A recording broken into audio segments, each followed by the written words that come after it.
মুখোমুখি সংঘর্ষে রাশিয়ার বিরুদ্ধে দাঁড়াতে পারছে না ইউক্রেন। ভ্লাদিমির পুতিনের একের পর এক আঘাতে নাজেহাল পরিস্থিতি জেলেনস্কির। তবে এবার কৃষ্ণ সাগরে বড় সাফল্যই পেল কিয়েভ। প্রতিরোধ গড়ে কমব্যাট ড্রোন দিয়ে রাশিয়ার গোয়েন্দা জাহাজকে ধ্বংসের স্বাদ দিল ইউক্রেনীয় সেনারা। এর মধ্য দিয়ে ভ্লাদিমির পুতিনের সাথে বড় টক্কর নিল জেলেনস্কি। কিয়েভের এই হামলার রুশ প্রত্যাঘাত যে আগুনের চেয়েও ভয়ঙ্কর হবে তা অনেকটাই নিশ্চিত।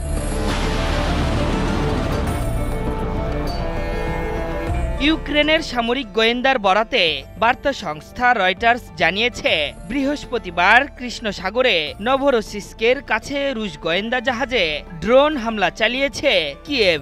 MPSV-07 নামের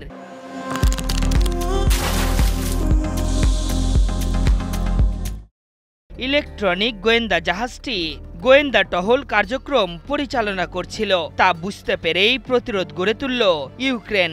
এই হামলায় নিজস্ব প্রযুক্তির তৈরি ড্রোন ব্যবহারের কথা জানিয়েছে কিয়েভ।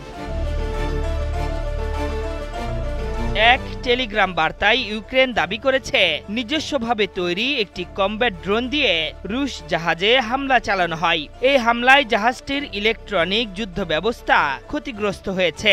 যদিও কতটুকু কিংবা কি ধরনের ক্ষতি হয়েছে তা নিয়ে তথ্য দেওয়া হয়নি। এমনকি নিজেদের গোয়েন্দা জাহাজ ক্ষতিগ্রস্তের বিষয়ে আনুষ্ঠানিক কোনো মন্তব্যও করেনি মস্কো।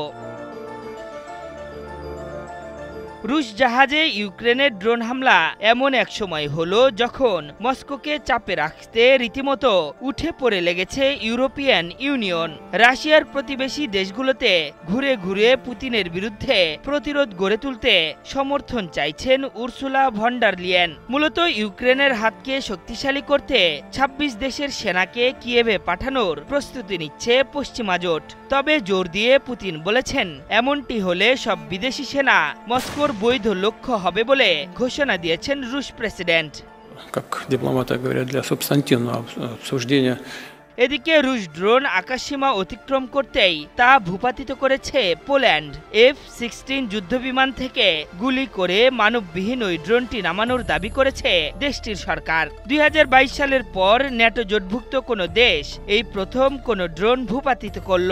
এই ঘটনার পর থেকে রাশিয়া ও পোল্যান্ডের সীমান্তে উত্তেজনা চরমে পৌঁছেছে। ইউক্রেন যুদ্ধের মধ্যেই দেশটির সাথে সংঘাত শুরু হলে তা গোটা পশ্চিমা অঞ্চলে ছড়িয়ে পড়তে পারে। সেক্ষেত্রে রাশিয়ার দক্ষিণ এশিয়ার মিত্ররাও এই যুদ্ধে জড়াতে পারে বলছেন বিশ্লেষকরা।